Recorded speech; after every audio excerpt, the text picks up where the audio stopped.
ትንሣኤከ ለእለ አመነ ትንሣኤከ ለእለ አመነ ብርሃነ ከፈኖ ዲቤነ ብርሃነ ከፈኖ ዲቤነ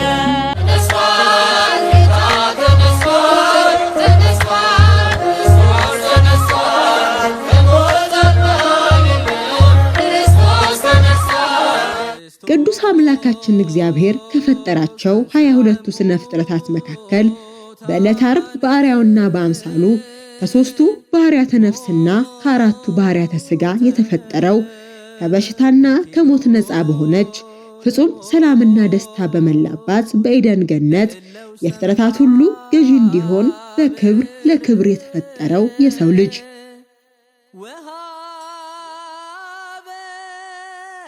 የሰው ልጅ ሕግ እግዚአብሔርን በመተላለፉ ለኃጢአት ተገዢ ሆነ። በኃጢአቱ ምክንያት ከአምላኩ ተጣላ። በዚህም ቅዱስ እግዚአብሔር አልተወውምና የድኅነት ቃል ኪዳን ገባለት።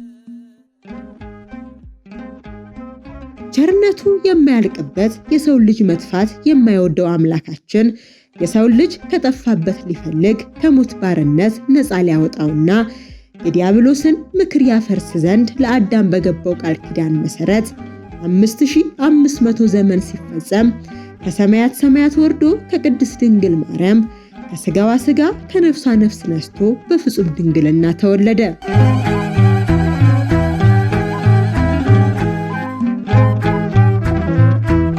በስነ ፍጥረት አምላካችን ክብሩ በባህሪው እንደቀራ አውቆ ምስጋናው በራሱ የነበረውን የሰው ልጆች ያመሰግኑት ዘንድ አዳምን ከመላእክት ማህበር ጋር ደምሮ አዳም ከነልጆቹ ያመሰግነው ዘንድ ለምስጋና የተፈጠረ ማለት ነው። በዚህ ያማረና ውብ የሆነ ስነ ፍጥረት ካከናወነ በኋላ አዳምን ፈጥሮ በገነት ነው ያኖረው። በገነት ሲኖር ለ7 ዓመት በገነት ያለውን ሁሉ ገዢ እንዲሆን ካደረገ በኋላ በምክረ ከይሲ በዲያብሎስ የሰውን ልጅ ጥፋት በማምጣቱ ቀድሞ ሞት ያመጣብሃል ተብሎ የተሰጠውን ማስጠንቀቂያ ባለማክበሩ አደራውን ጠብቆ ባለመገኘቱ ሞት እንዲመጣ ወደዚህ ዓለም ገባ ማለት ነው። ንስሐ ገብተው ጠየቁ። ባጭሩ አዳም በንስሐ ውስጥ ሆኖ ተጸጽቶ እንባውን አፍስሶ እንባው ሲያልቅ ደም ሲያልቅ እጅ አልቅሶ ወደ እግዚአብሔር በማመልከቱ አምላካቸው ግን ጥሎም አልጣላቸው።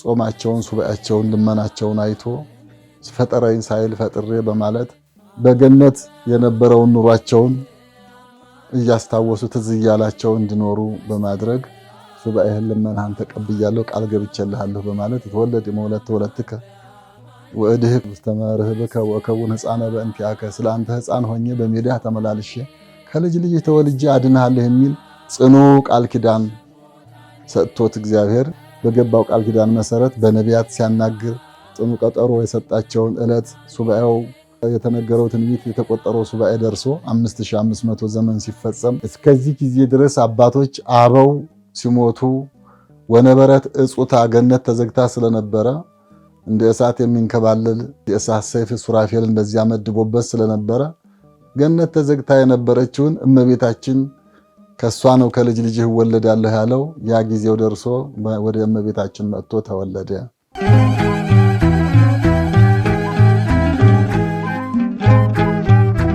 ጌታችን በጥቂት አድጎ በ30 ዘመኑ በእደ ዮሐንስ በዮርዳኖስ ወንዝ ተጠምቆ ሥርዓተ ጥምቀትን ሰርቶልናል። ከተጠመቀም በኋላ ወደ ገዳመ ቆሮንቶስ ገብቶ ከዲያብሎስ ተፈትኖ ጥንተ ጠላታችንን ዲያብሎስን ድል ያደረገበትን 40 መዓልትና 40 ሌሊት ጾሞ ዛሬ እኛም እንድንጾም አስተምሮናል። የጾምን ሥርዓትም ሰርቶልናል።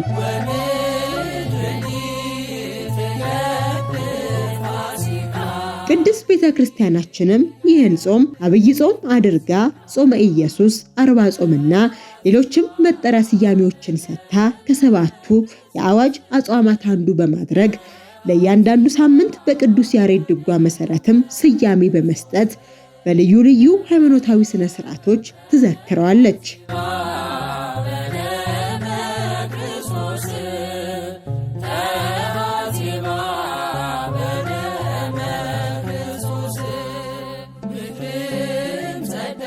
የአብይ ጾም መንፈሳዊ ጉዞ ሲሆን መዳረሻውም ትንሣኤ ነው።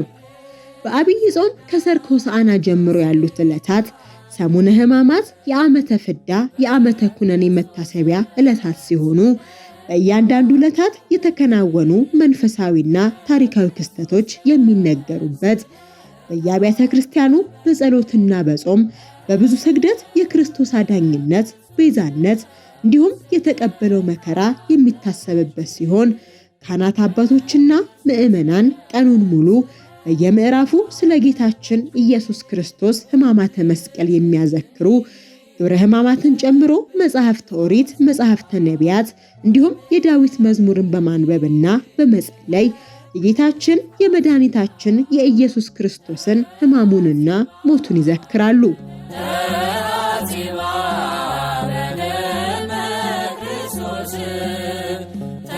በሰሙነ ሕማማት ዕለተ ሐሙስ ጌታችን በፍጹም ትሕትና የደቀ መዛሙርቱን እግር ያጠበበትና ምስጢረ ቁርባንን ያሳየበት ዕለት በመሆኑ አበው ሊቃነ ጳጳሳትን ጨምሮ ቆሞሳት እንደየማዕረጋቸው ከእነርሱ በማዕረግ በእውቀት የሚያንሱትን እግር በማጠብ ዕለቱን ያስቡታል። ከሰሙነ ሕማማት ዕለታት በዕለተ ሐሙስ ሥርዓተ ቅዳሴ የሚከናወንበት ብቸኛ ዕለት ነው። የድህነት ሥራው የተፈጸመበት ዕለተ ዓርብ በዓለ ስቅለት ጌታችን መድኃኒታችን ኢየሱስ ክርስቶስ ለዓለም መድህን ሆኖ የተሰጠበት ራሱን መስዋዕት አድርጎ ያቀረበበት ታላቅ ዕለት ነው። በጌቴሴማኒ እንዳለ ከገዛ ከሐዋርያቱ አንዱ ይሁዳ የተጎዳው መጥቶ ለነሱ በ30 ብር ተነጋግሮ አስይዞት በቀራንዮ አደባባይ የቀረበበት ነው። ዕለተ ዓርብ ማለት ስቅለት በጠዋት አደባባዩ ቀረበ።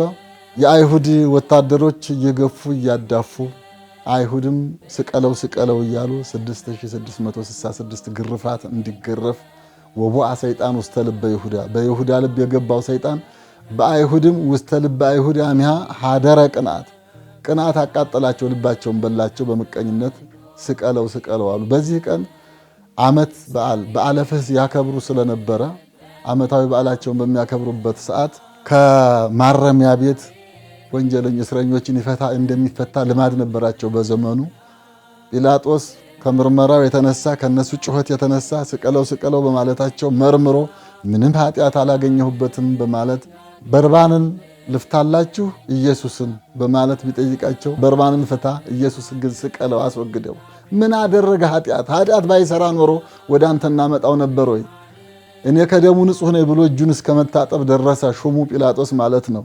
በእኛ ላይ ደሙ ላይ ሌነ ወላይ ለውሉድነ እስከ ማለት ድረስ የሚያክል ጭካኔ አይሁድ ጸሎ መድኃኒታቸውን ጠልተው በቀራንዮ አደባባይ እንጨት ተክለው ሰቀሉት። የዓለምን መድኃኒት ማለት ነው። ይህን ዕለት ቅድስት ቤተ ክርስቲያን ልዩ በሆነ ሥርዓት የምታከብረውና ለምዕመናን ጌታችን የተቀበለውን መከራ አብዝታ የምታሰማበት ሲሆን ከጠዋቱ የጸሎት ጊዜ በኋላ የቤተ ክርስቲያኑ መቅደስ በጥቁር ጨርቅ ይሸፈናል። የሥነ ስቅለቱ ስዕል በመቅደሱ መካከል ከፍ ብሎ ይሰቀልና በዙሪያውም መስቀሎች፣ ጽናዎች፣ የሐዲስ ኪዳን መጻሕፍት ይደረጉበታል። ምዕመናንም ከልጅ እስከ አዋቂ አረጋውያን ሳይቀሩ በፍቅርና በናፍቆት ሙሉ ጊዜያቸውን ገና ከማለዳው ጀምረው በቅጽረ ቤተ ክርስቲያን በማሳለፍ በብዙ ስግደትና ጸሎት የሚያስቡት የከበረ ዕለት ነው በዓለ ስቅለት።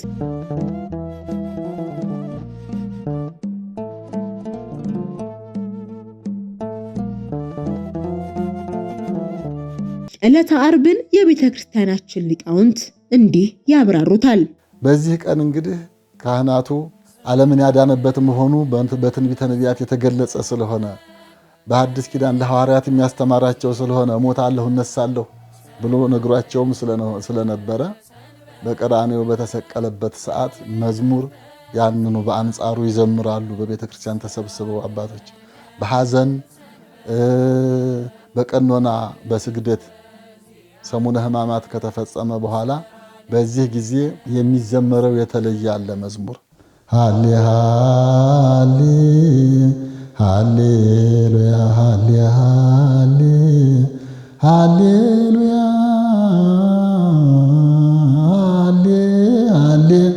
ሃሌሉያ ተሰቅለ ተሰቅለ ተሰቅለ ተሰቅለ ወሐመ ከመኪያነ ይቤዙ እግዚእ ኮነ ገብረ። እኛን ነፃ ለማውጣት ጌታ ባሪያ ሆነ። በሰማያዊ በሉዓላዊ ዙፋኑ ንጉሠ ነገሥት የተባለ ጌታ መጥቶ በቀራንዮ ለሰው ልጆች ነፃነት ሲል እንዲህ አይነት መከራ ተቀበለ እያሉ ይዘምራሉ። መንፈቀ ሌሊት ነው የተያዘው። መንፈቀ ሌሊት ጀምሮ በአደባባዩ ሲሳቀይ መከራ ሲያሳዩት ቆይተው ሲተፉበት ሲሰድቡት አንተኑ ንጉሥ አይሁድ ሌላውን የሚያድን እስኪ ራሱን ያድን እስከ ማለት እስከ መዘበት ደረሱ። ቀኛዝማችና ግራዝማች አነገስንልህ ለማለት ሲያሾፉ ሲያፌዙ ግራና ቀኝ ሽፍቶችን ሰቅለው እሱን በመካከል ነው ሰቀሉ ምስሌሁ ክልኤተ ፈያተ አሐደ እምለፌ ወአሐደ እምለፌ። ከግራና ከቀኝ ሁለት ሽፍቶችን ሰቅለው በመካከል ወማእከሎሙ ኢየሱስ። በዚህን ጊዜ በተሰቀለበት ወቅት ነው አንዱ እግዚአብሔር አድሎት በቀኝ የተሰቀለው ጥጦስ ይባላል። ተአምራት ሲፈጸሙ በሰማይ 3 በምድር 4 ገቢረ ተአምራት ታይተዋል። በሰማይ ፀሐይ ጨልማለች፣ ጨረቃ ደም ሆናለች፣ ከዋክብት ረግፈዋል። በምድር ደግሞ የቤተ መቅደስ መጋረጃ ለሁለት ተከፍሏል፣ አለቶች ተሰነጣጥቀዋል፣ ሙታን ተነስተዋል። እነዚህን አይቶ ፀሐይ መጨለሟን አምላክነቱን አይተው ለፈጣሪያቸው ክብር ሲሰጡ አይቶ በቀኝ የተሰቀለው የማናይ ተዘከረኒ እግዚኦ በውስተ መንግሥትከ አለው። እጹብ ድንቅ ልመና ለምነኸኛል፣ ያ በምድረ ግብፅ የነገርኩህ ተፈጸመ። የማናይ ጥጦስ አንተ ትቀድሞ በውስተ ገነት በገነት ከኔ ጋር ትኖራለህ አለው። ተዘግታ የነበረችው ገነት በሱራፊ ትጠበቅ በእሳት ሰይፍ ትጠበቅ የነበረችውን ደመ ማህተሙን ሰጥቶት በቀራንዮ ከሱ ጋር ተሰቅሎ የተገደለውን የማናይን ልኮት በአካለ ነፍስ ሄዶ ገነትን በመጀመሪያ የከፈታት ሆኗል። ጌታችን ኢየሱስ ክርስቶስ ንጹሐ ባህሪ ቅዱሰ ባህሪ ሲሆን በዕለተ ዓርብ እንደ ወንጀለኛ በክፎች አይሁድ የሐሰት ክስ ሞት ተፈርዶበት በቀራንዮ አደባባይ በመስቀል ላይ ውሎ ስለኛ ሲል ተገርፎ መራራውን ተጎንጭቶ በቀኗት ተቸንክሮ በጦር ጎኑን ተወግቶ በ11ኛው ሰዓት በአካለ ነፍስ ወደ ሲኦል ወርዶ ሲኦልን በርብሮ በግዞት የነበሩትን ነፃነታቸውን በተስፋ ሲጠባበቁ የነበሩ ነፍሳትን ነፃ ወጥቷል። በአካለ ሥጋ ደግሞ በቅዱስ ኒቆዲሞስና በቅዱስ ዮሴፍ እጅ በበፍታ ተገንዞ ዮሴፍ ለራሱ ባዘጋጀው በአዲስ መቃብር ተቀብሯል። ዮሴፍና ኒቆዲሞስ ሰአለ ዮሴፍ በድኖ ለኢየሱስ ከጲላጦስ በድኑ ከተሰቀለበት ለምኑ አውርዶ በበፍታ ዮሴፍና ኒቆዲሞስ ገንዘው ሊቀብሩ እየገነዙ እያሉ እንደ ሩቅ ብእሲ ለምንድነው ዝም ብላችሁ የምትገንዙኝ በማለት አነ ንውም ወልቤ ንቅሕት ያለው ሰሎሞን ይህንን ነው። በመለኮቱ ሞት የለበትም፣ በስጋው ሞቶ ነው እኛን ነፃ ለማውጣት በስጋው ነው የሞተው። ለጊዜው እርግፍ ብለው ተደናግጠው ወደቁ። ኋላ ግን እሱ አጽምቷቸው ምን እያልን እንገንዝ ሲሉት ቅዱስ ቅዱስ ቅዱስ ቅዱስ እግዚአብሔር ቅዱስ ኃያል ቅዱስ ሕያው ዘኢይመውት እያላችሁ የማይሞት ልዩ አምላክ እያላችሁ ገንዙኝ በማለት መመሪያውን ሰጥቷቸው በእንደዚህ አይነት በበፍታ በልዩ መዓዛ ገንዘው ቀብረውታል። በዓርብ በሰርክ ማለት ነው ከስቅላት አውርደው። በዚህን ጊዜ ስጋ ወደ መቃብር ሲሄድ በአካለ ነፍስ ለ5500 ዘመን አባቶቻችንን ሲገዛ የነበረ በተንኮል በክፋት በምቀኝነት አሳስቶ ከእግዚአብሔር አራርቆ ገነት እንድትዘጋ ከገነት ወጥተው ሲሞቱ ወደ ሲኦል እንዲገቡ ያደረገው ዲያብሎስ ተሸነፈ። ወቀጥቀጠ መናስክተ ዘሐጺን የሲኦልን የብረት ደጆች ሰባብሮ በመስቀሉ ትርክዛ ሲኦልን እየተመረኮዘ ገብቶ አስቀድሞ አሁን የምንሰማው ተንስኡ ለጸሎት በቅዳሴ ላይ እስከ ዕለተ ምጽአት ድረስ አባይ መፍሰሱን የቃለ እግዚአብሔር እንደዚሁ መጉረፉን አይተውምና በቅዳሴ ሰዓት ሃሌሉያ ዮሴፍ ኒቆዲሞስ ገነዝዎ ለኢየሱስ እየተባለ የሚነገረው እንደዚሁም ደግሞ በስብሐተ እግዚአብሔሩ አምላክ የሚመሰገንበትን ጸጋ የገለጸበት ተንስኡ ለጸሎት የሚባለውን የተናገረው አዳም ነው። አዳም ደግሞ 5500 ዘመን ሲፈጸም በሐሙስ ዕለት ወበመንፈቃ ለዕለት እትወለድ መወለድ ተወለድከ ብሎ ቃል የገባለት ሰዓቷ በማለፏ እሱ በሰዓቱ በተባለው በመንፈቀ ሌሊት በመንፈቁ ቀን 5500 ዘመን ቀጠሮውን ሳያጎል ከደቂቃዋም በ6 ሰዓት ተሰቅሏል። የዚህን ጊዜ የቀረ መስሎት እስከ 9 ሰዓት ድረስ ተነሱ እንጸልይ የተነገረን ቃል ኪዳን መቅረቱ ነው ወይ በማለት ተጨንቆ ሲቆጥር የኖረ አዳም ከዚያ ከሲኦል የሚወጣበትን ቀን ተነሱ እንጸልይ በማለት ልጆቹን ደቂቀ አዳም ነፍሳትን ተነሱ ብሏቸዋል። ተነስተው እግዚኦ ተሳሃለን ብለው አቤቱ ይቅር በለን እያሉ ሲለመኑ በዚሁ በአካለ ነፍስ የወረደው አምላክ በመለኮቱ ሰላም ለሁላችሁም ብሎ ደመ ማህተሙን በእጁ ላይ የተሰቀለበትን ደሙን አሳያቸው። የዚህን ጊዜ በብርሃን ኃይል ተጥለቀለቁ። ቅዱስ ጎርጎርዮስ ዘኑሲስ በሃይማኖተ አበው መጽሐፉ ላይ እንደጻፈልን ከመስቀሉ ወደ ሲኦል በመውረዱ አዳነን። በአባታቸው በአዳም በደል በሲኦል ተግዘው የነበሩ ጻድቃንን ፈታ። ከሙታን ተለይቶ አስቀድሞ በተነሳው በእውነተኛ ትንሣኤውም አስነሳን፣ የንስሐንን በር ከፈተልን ይላል። ስርዓተ ስግደቱና ዕለቱን የሚያዘክሩ ስርዓቶች ከተከናወኑ በኋላ ጌታችን በመስቀሉ በሞቱ ሞታችንን ገድሎ ለ5500 ዘመን በዲያብሎስ ምርኮ የነበሩ ነፍሳትን ወደ ቀደመ ክብራቸው ወደ ገነት መመለሳቸውን ለማወጅ ቅድስት ቤተ ክርስቲያን ንሴብሖ ብላ ታመሰግናለች። ይህም ምሳሌ እንዳለው ሊቃውንት ያስረዳሉ። ለ5500 ዘመን የነበረውን በባርነት የነበሩበትን ከባርነት ቀንበር ከላያቸው ላይ አሽቀንጥሮ አንስቶ እነሱን ወደ ቀደመ ርስታቸው ወደ ገነት አመጣቸው ማለት ነው። ይህንን የሚያውቁ ሊቃውንት በነቢያት የተነገረው በአካለ ነፍስ ካሳ ተከፍሎ ነፍሳት ነፃ የወጡ መሆናቸውን ቅድስት ቤተ ክርስቲያን ስታውቅ ንሴብሖ ብለው ዘመሩ ማለት ነው። የዚያን ጊዜ ንሴብሖ የሚባለው ምሳሌውን ደቂቀ እስራኤል በምርኮ በረሃብ ምክንያት ወርደው በፈርዖን ሲቀጠቀጡ ሲረገጡ ለ430 ዘመን ኖረው በሙሴ አማካይነት አውጥቶ በቀይ ባህር በባህር ኤርትራ በኩል አድርሶ ባህሩን በምን መልኩ እንሻገር ብለው ሲጨነቁ ባህሩን ከፍሎ አሻግሯቸው። የሙሴ በትር ምልክት ናት። የአሁኗ የስቅለት የመስቀሉ ምልክት። ሙሴ በበትር ምን ላድርግ ሲል መልአኩ ተልኮ በፊት ለፊት እያሳየ ባህሩን ምታው አለው። ባህሩን ሲመታው ለሁለት ተከፍሎ ወቆመ ከማዕረፍተ ማይ እንደ ግድግዳ ግራና ቀኝ ቆሞ ወደቂቀ እስራኤል ሰሐለፉን ተየብስ ደቂቀ እስራኤል አልፈው ተሻግረው ወደ የብስ በሰላም ተሻገሩ። ጠላቶቻቸው ከኋላ እነሱን ይከተሉ የነበሩ ፈርዖን ከነሰራዊቱ የዲያብሎስና የአጋንንቱ የሰራዊቱ ምሳሌ ናቸው። እንይዛለን ብለው በተከፈተው ባህር ሲገቡ እነሱም በዚያው ሰጥመው የቀሩ መሆኑን ወደፊትም የመጨረሻው የመንግስተ ሰማያት መዳረሻችን ዲያብሎስ ከነሰራዊቱና ከነተከታዮቹ በዚህ ምሳሌ ገሃነም የሚገባ መሆኑ እነዚህም ደግሞ ስብሐት ለእግዚአብሔር ዘአውረሰነ መንግስቶ ብለው የሰው ልጆች ደቂቀ አዳም ከገነት ከሲኦል ወደ ገነት የገቡበት በኋላም ደግሞ የመንግስተ ሰማያት መሸጋገሪያ መሆኑን ይህንን ነገር የተፈጸመበት እስከሆነ ድረስ የሰው ልጆች ደቂቀ እስራኤል እህተ ሙሴ በዕብራይስጥ በይባቤ ዘበጠት ከበሮ የሙሴ እህት በደስታ ከበሮ እየመታች ይዘላለች። እስራኤልም ንሴብሖ ለእግዚአብሔር እያሉ ዘምረዋል ማለት ነው። የዚያ ምሳሌ ነው ማታ ንሴብሖ የሚባለው።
ትንሣኤከ ለእለ አመነ ትንሣኤከ ለእለ አመነ ብርሃነ ከፈኖ ዲቤነ ብርሃነ ከፈኖ ዲቤነ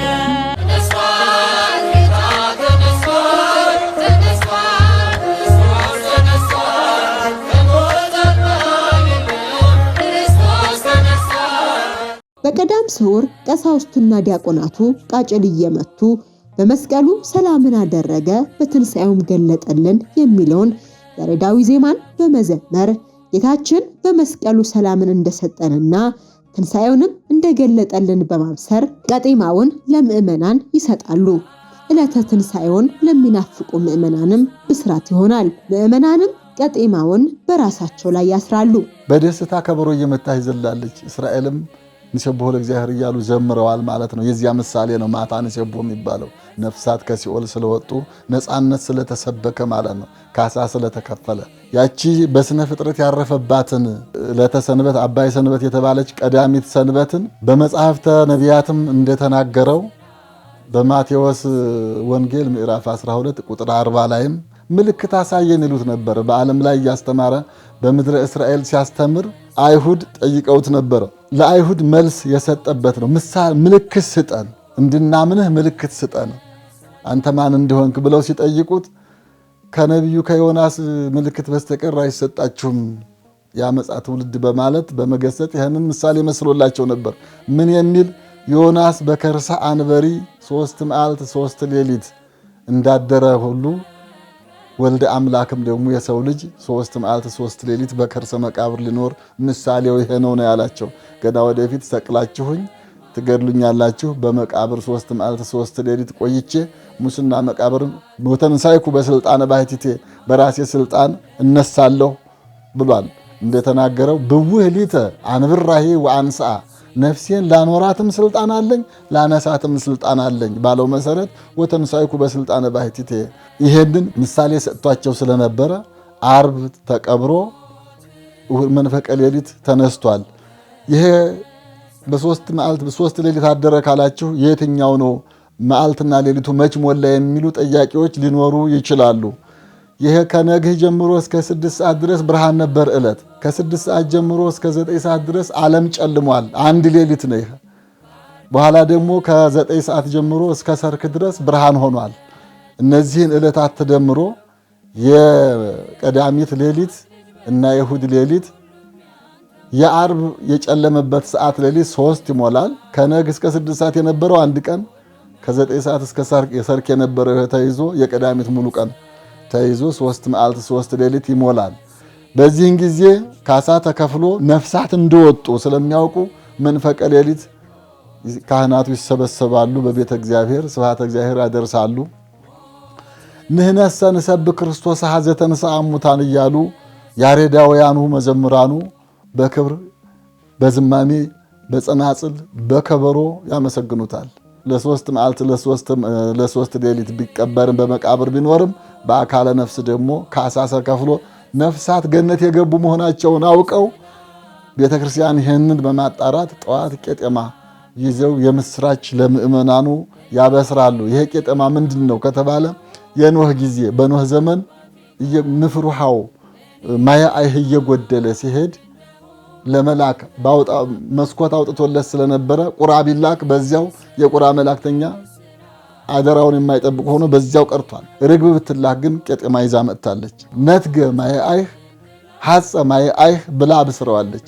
ይህንን ይዘው የምስራች አባቶቻችን ከዲያብሎስ ቁራኝነት ከባርነት ድነዋል። ተነስተው በጌታ ስልጣን በአምላካቸው በገባው ቃል ኪዳን መሰረት አዳምን ከነልጆቹ የቀደመ ርስቱን አውርሶታል በማለት የምስራች እያሉ ለሕዝብ ሁሉ ያበስራሉ። ካህናቱም ቤተክርስቲያን ስንዱ እመቤት ናት የምትባለው ለዚህ ነው። ስርዓቷን ጠብቃ በፈቃድ እግዚአብሔር የተመሰረተች እስከሆነች ለምእመናኖቿ እንዲህ አይነት አገልግሎት ታበረክታለች ማለት ነው። ቅዳሜ ስዑር ይሄ ነው። ስዑርም የተባለችው እስከ ዛሬ መከበሯን በሐዘን ነው የዋሉባት ሐዋርያት። እሞታለሁ እነሳለሁ ብሎናል በማለት ሞቱን አይተናል ብለው አክፍሎትን በዚያ ላይ ተጾማ ውላለች። የደስታ በዓል መሆኗም በደስታ ሳይሆን በሐዘን አክብረዋት በተስፋ ሐዋርያት እና ምእመናን እናቱም እመቤታችንም በሐዘን የዋሉበት ቀን እስከሆነ ድረስ ቀዳሚ ስዑር ያስባላት ይሄ ነው። በዕለተ ቀዳሚት መንፈቀ ሌሊት የዓለም መድኃኒት ኢየሱስ ክርስቶስ መግነዝ ፍቱልኝ መቃብር ክፈቱልኝ ሳይል በመቃብሩ አፍ ላይ የተገጠመውን ድንጋይ በኃይሉ ገልብጦ ሙስና መቃብርን ድል አድርጎ ላንቀላፉት ሁሉ በኩራት ሆኖ ተነስቷል። የሱ መነሳት የሰው ልጆች ሁሉ ስጋ የለበሰ ሁሉ ከእንስሳት ከአራዊት ከሌላው ስነ ፍጥረት የተለየ አክብሮ በአርአያው የፈጠረው የሰው ልጅ ሁሉ የሚነሳበት በመሆኑ የደስታ ዮም ፍስሐ ኮነ በሰንበተ ክርስቲያን ተባለ። በማቴዎስ ወንጌል በመጨረሻው ምዕራፍ ላይ ለጸቢሃ እሁድ ለእሁድ አጥቢያ ማርያም መግደላዊት ሄዳ ትንሣኤውን የመጀመሪያ ያየች እሷ ናት። በመንፈቀ ሌሊት መነሳቱን የአዋጅ ነጋሪ ወንጌል ሰባኪ አድርጓታል። መንፈቀ ሌሊት እነሱ አይሁድም ሰቅለን ገደልን ብለው መቃብሩን ለጲላጦስ እያስጠበቁ ነበረ። ጠባቂዎችም በወቅቱ እንደነበሩ የብርሃን ነበልባል ብርሃን የህይወት ብርሃን በላያቸው ላይ ሲያንጸባርቅ አላዩም። ትንሣኤውን እንቅልፍ ይዟቸው ወድቀው ነበር። እነሱም አላወቁም። እስራኤላውያን ልማድ ነበራቸው። በሶስተኛው ቀን ሄደው ሽቱ ይቀቡ ነበር መቃብሩ ላይ። ይህንን ይዘው ማርያም መግደላዊትም ሌሎቹም በሉቃስ ወንጌልም ምዕራፍ 24 እንደተነገረው ተነስተው ሌሎችም ተከታትለው በእስራኤል ልማድ ፈንታ ሽቱ ሊቀቡ ነው። በዚያን ጊዜ ስትሄድ መቃብሩም ባዶ ነው። ሁለቱ መላእክት መጥተው መነታሐስሲ ምን ያበከየኪ ኦ በእሲቶ አንቺ ሴት ምን ያስለቅስሻል? ማንንስ ትፈልጊያለሽ? ጌታ በመቃብር የለም ተነስቷል እኮ አሏት። እንደ ብርሃን ለብሰው የሚያንጸባርቁ ሰዎች በዚህ እያለ መቃብሩን ብታየው ባዶ ነው። ለጴጥሮስና ለያዕቆብ ለሁሉም ለሐዋርያት ተናግረዋል። ሌሎቹ እህቶች ሄደው እሷ ግን እያለቀሰች እዚያው ቆማ ነበር። የሆነውን ነገር ማየት አለብኝ በማለት እያለቀሰች እንደቆመች ከኋላ ማርያም አላት። ድምፁን ሰማች። እሷ የመሰላት የአትክልት ጠባቂ ነበርና ጌታዬን ከመቃብር አንተ ወስደኸው እንደሆነ ንገረኝ፣ ወየአምር ሀበ ወሰድዎ ወዴት እንዳደረጉትም አላቅም ነበር የምትለው። እሱ ግን ድምፁን አሰማና ማርያም አላት። የራሱን ድምፅ ታውቀዋለች። ረቡኒ ብላ በድንጋጤ በደስታ ወደሱ ለመያዝ ስትሄድ አሁን አተንከኝ ወደ አምላኬ አላረግሁምና ነገር ግን ሂጂ ለሐዋርያት ንገሪ ብሎ ላካት። በዚያን ሰዓትም የሚባለው በመዘምራኑ ዘንድ ሃሌሉያ በዳዊት መዝሙር ንግሩ ለእግዚአብሔር ምህረቶ ወመንክሮ ለጓለ እመሕያው ቸርነቱን ምህረቱን ለሰው ልጆች ሁሉ አውሩ ንገሩ። እስመ ሰበረ ኆኃተ ብርት ወቀጥቀጠ መናስክተ ዘሐፂን የሲኦልን የብረት በር ሰባብሮ ነፃ አውጥቶናል። የእግዚአብሔርን ቸርነቱን ንገሩ እየተባለ ይዘመራል። ቅዳሴም ሲገቡ ሃሌሉያ ዮሴፍ ወኒቆዲሞስ ገነዝዎ ለኢየሱስ ዮሴፍና ኒቆዲሞስ ኢየሱስን ገነዙት። አሰሮ ለሰይጣን አግዓዞ ለአዳም ሰይጣን ታሰረ አዳም ነፃ ወጣ እየተባለ ነው ምስጋና የሚመሰገነውና በማዕከለ ቅዳሴውን በቅዱስ ዲዮስቆሮስ እንደተነገረው አመሳልስት ዕለት ተንሥአ እሙታን ወቡአ ባህላዊ ዋርዳይሁ ውቡአን በሶስተኛው ቀን ተነሳ። ሐዋርያት ባሉ በተሰበሰቡበት ገብቶ ሰላም ለእናንተ ይሁን አስታረቋችሁ ብሎ የምስራች በተዘጋ ቤት ውስጥ በየት እንደገባ ሳይታወቅ የእሁድ ቅዳሴው መንፈቀ ሌሊት መሆኑ የተነሳውን በመንፈቀ ሌሊት እስከሆነ ድረስ ያችን ሰዓት ይከበራል። ጾመው የነበሩትም ሁሉ በደስታ መንፈቀ ሌሊት ደስ እያላቸው በአምላካቸው ክብረ በዓል የእነሱም ነፃነት እስከሆነ ድረስ መብልና መጠጥ እግዚአብሔር የሰጣቸውን ይጠቀማሉ ማለት ነው። ሌሊት ይሄ ነው ምሳሌው የመንፈቀ ሌሊቱ። ትንሣኤከ ለእለ አመነ ትንሣኤከ ለእለ አመነ ብርሃነ ከፈኖ ዲቤነ ብርሃነ ከፈኖ ዲቤነ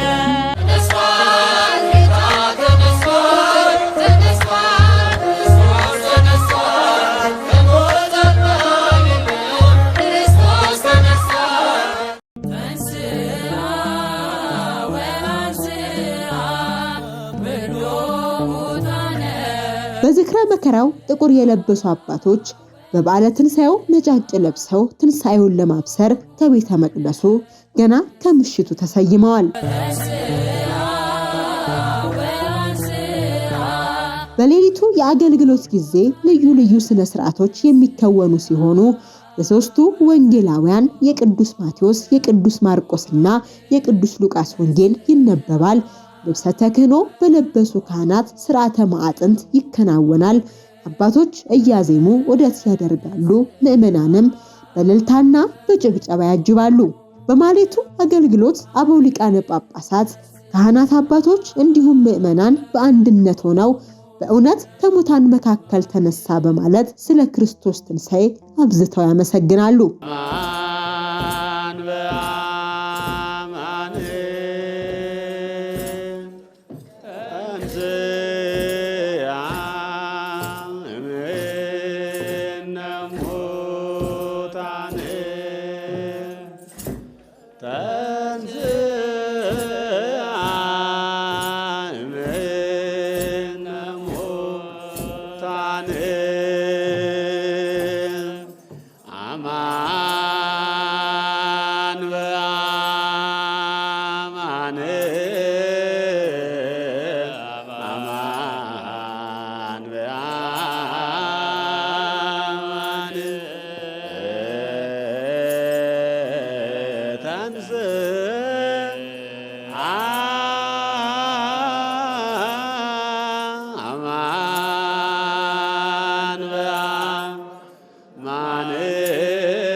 ተንሥአ እምነ ሙታን ተንሥአ እምነ ሙታን ተንሥአ እምነ ሙታን አማን በአማን አማን በአማን ተንሥአ አማን በአማን አማን በአማን ተንሥአ እምነ ሙታን ተንሥአ እምነ ሙታን ተንሥአ እምነ ሙታን ተንሥአ እምነ ሙታን። እኛ ግን በመለኮቱ ሞት እንደሌለበት በሥጋ ቢሞትም በመለኮቱ ሥልጣን እንደተነሳ እናውቃለን።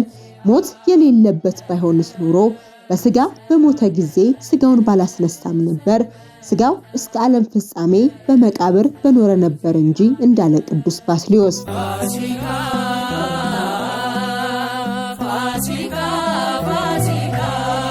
ለምስጋና የተሰባሰቡት አባቶች ትንሣኤህን ለምናምን ለኛ ብርሃንህን ላክልን ወደኛ በማለት የትንሣኤውን ጌታ ያከብራሉ።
ለእለ አመነ ትንሣኤከ ለእለ አመነ ብርሃነ ከፈኖ ዲቤነ ብርሃነ ከፈኖ ዲቤነ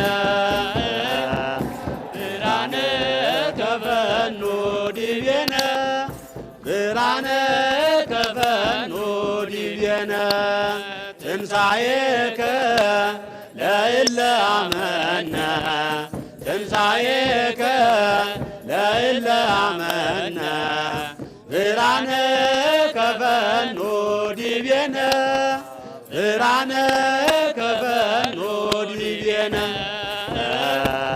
ብርሃነ ከፈኖ ዲቤነ ብርሃነ ከፈኖ ዲቤነ። ማህሌታውያኑ አገልግሎታቸውን ቀጥለው ለእረፍት ሰንበትን ሰራልን በማለት ያዜማሉ።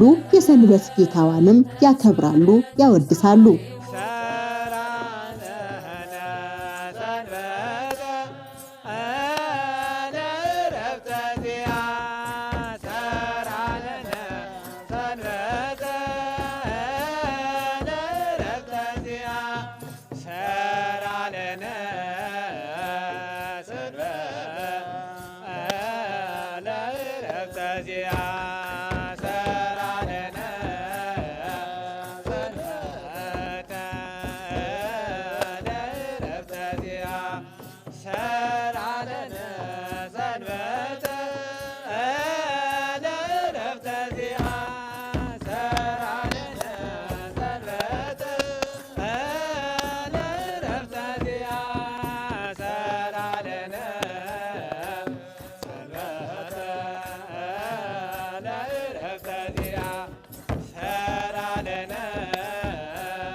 የማህሌቱ አገልግሎት ከተጠናቀቀ በኋላ ጸሎተ ኪዳን ይደረሳል። ኪዳን ዘነገሮሙ እግዚእነ አምላክነ መድኃኒነ ኢየሱስ ክርስቶስ ለሐዋርያቱ ንጹሐን ቅድመ ዕርገቱ ወሰስማም ተረትንሣኤሁ ሙታን ሳልወ ምሕረቱ ያሉ ምስለ ብፁዕ ቅዱስ ፓትርያርክ አባ ማትያስ ወምስለ ብፁዓን ሊቃነ ጳጳሳት ኤጲስቆጶሳት ቀሳውስት ወዲያቆናት ወኩሎሙ ሕዝበ ሀገሪቱነ ኢትዮጵያ ለዓለመ ዓለም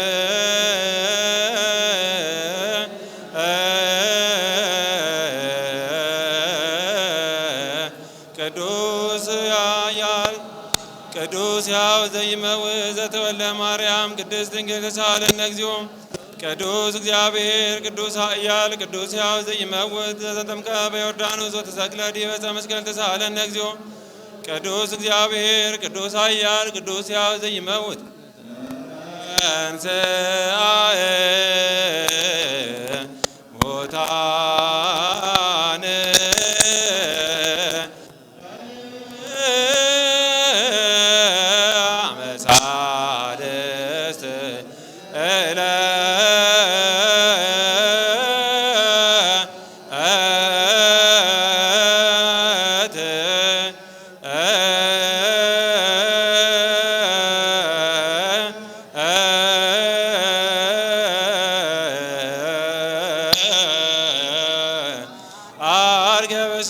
ተሰማያት ወነበረ በየማናፉ ይኮንን ያዋነ ወሙታነ ተሳሃለነ እግዚኦ ስብሐት ለአብ ስብሐት ለወልድ ስብሐት ለመንፈስ ቅዱስ ይዜኒ ወዘልፈኒ ወለዓለመ ዓለም አሜን ወአሜን። ለይኩን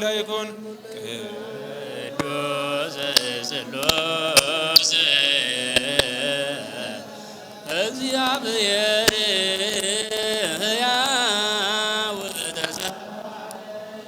የበዓለ ትንሣኤው ሥርዓተ ቅዳሴም ይከናወናል።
በቅዳሴው ቅድስት ቤተ ክርስቲያን ክርስቶስ ተንሥአ እሙታን በማለት የትንሣኤውን ብስራት በዜማ ታሰማለች።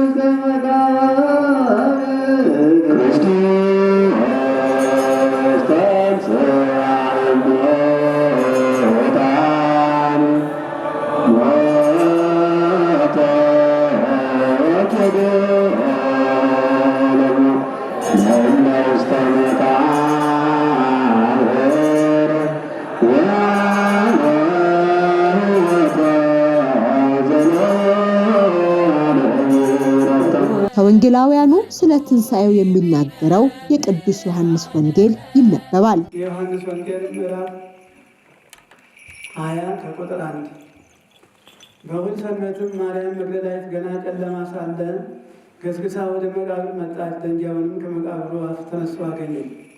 ፈጥናም ወደ ስምዖን ጴጥሮስና ጌታ ኢየሱስ ይወርዱ ወደ ነበረው ወደዚያ ወደ ሁለተኛው ደቀ መዝሙር መጥታ ጌታዬ ከመቃብር ወስደውታል፣ የወሰዱትንም አላውቅም አለቻቸው። ጴጥሮስና ያ ሁለተኛው ደቀ መዝሙርም ወጡና ወደ መቃብር ሄዱ። ሁለቱም በአንድነት ሲሮጡ ያ ሌላው ደቀ መዝሙር ጴጥሮስን ቀድሞት ወደ መቃብር ደረሰ።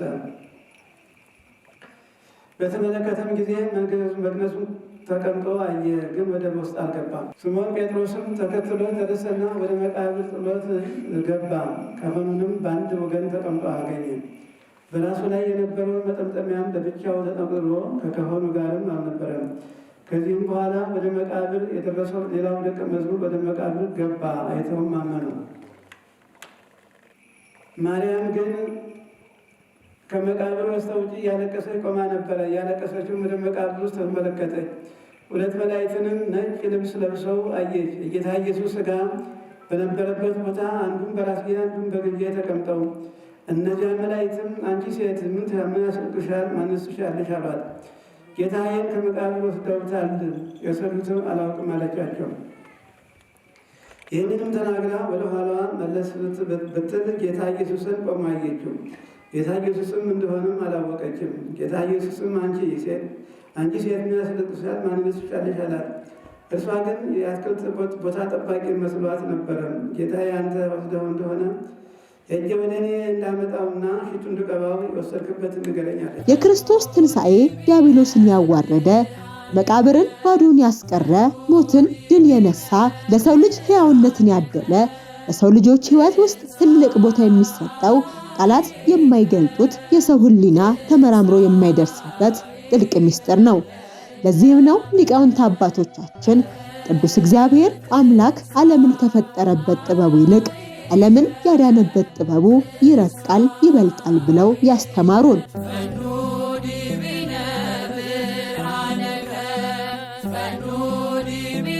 በክርስቶስ ትንሣኤ ከጨለማ ወደ ብርሃን ወጥተናል፣ ከሞት ወደ ሕይወት ተሸጋግረናል፣ ሰላምንም አድሎናል። አምላካችን ለኛ ሲል እስከዚህ ድረስ ወዶናል። እሱ ይህን ያክል እየወደደን እኛ ትእዛዙን ልንጋፋና ልንጥስ አይገባንም። ባልንጀራችንም ወንድሞቻችን መውደድ አለብን፣ ያለንን ማካፈል አለብን ብሎ በርህራሄ ዓለም ወደ ፍቅር መመለስ አለበት። ፍቅር ከሌለ ቅዱስ ጳውሎስም እንደሚንሿሿ ነሐስ ነው ብሏል። በስጋ ላይ የሚገለጠው መጥፎ ነገሩን ተሸንፎ የጽድቅ ስራ መስራት አለበት። ነፍስ ማሸነፍ አለባት። ሰው የሚበድልበትን ክፋትና ምቀኝነቱን አትወድም ነፍስ። ሁለቱን ማስታረቅ ይገባል። ሁለቱ እንዲታረቁና ሰው እንድንሆን የክርስቶስ የክብር ወራሾች እንድንሆን የበደልነውን በጸጸት በንስሐ መመለስ፣ የተጣላነውን መታረቅ፣ የቀማነውን መመለስ፣ የክርስቶስን ትእዛዝ ፈጽመን ንስሐ ገብተን ስጋውና ደሙን ተቀብለን ከሱ ጋር ለዘላለም በብርሃን እንድንኖር እንደ መላእክት ስናመሰግን እንድንኖር መንገዱ እንዲገለጥልን ይህን ያክል እሱ በሩን ከፍቶልናል፣ አስተምሮናል፣ ራርቶልናል፣ ይቅር ብሎናል። ይህንን ይቅርታና ርኅራኄ ደግሞ እኛ በአክብሮት መያዝ አለብን ብዬ ለዓለም እመክራለሁ። የሕይወታችን መገኛ የሚሆን የክርስቶስ ሞት የእኛን ሞት ወደ ትንሣኤ እንደለወጠ እናምናለን። ክርስቶስም ሞትን አጥፍቶ የማታልፍ ትንሣኤን ገለጠ። ከሰው ወገን ማንም ማን ሞትን ያጠፋ ዘንድ ትንሣኤንም ይገልጣት ዘንድ አይችልም። ዳዊት በሕያውነት የሚኖር ሞትንም የማያሰው ማን ነው? ነፍሱን ከሲኦል ሥጋውንም ከመቃብር የሚያድን ማን ነው ብሎ እንደተናገረ